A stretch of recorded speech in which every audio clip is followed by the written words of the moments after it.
கண்கள் இரண்டும் மாணிக்கம். கண்களை பற்றி கேட்டு வந்தவன். பொம்பளை பிள்ளை இருக்காப்பா? எத்தனை பிள்ளை இருக்கு? பக்கத்துல வா. அந்த பொண்ணுக்கு குழந்தை இருக்காடா? எவ்வளவு நாள் அதை கண்டுபிடி இருக்கு? கண்ண முடிக்கா போய் நேரம்.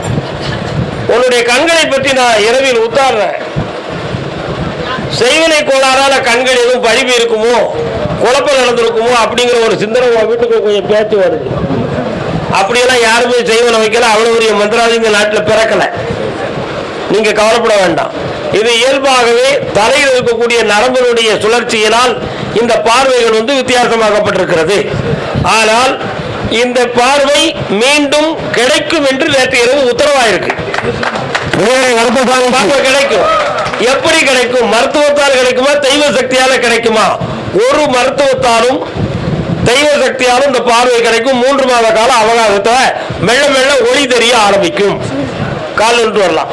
கல்யாணம் ஆனவரே சௌக்கியமா? இந்தாப்பா உன் பிள்ளைய மனம் கோணாம வாழ வச்சு தாரேன். வெற்றி உண்டு. இந்த உன் கடனை தீர்த்துடுறேன். வாடா தம்பி, நல்லா இரு.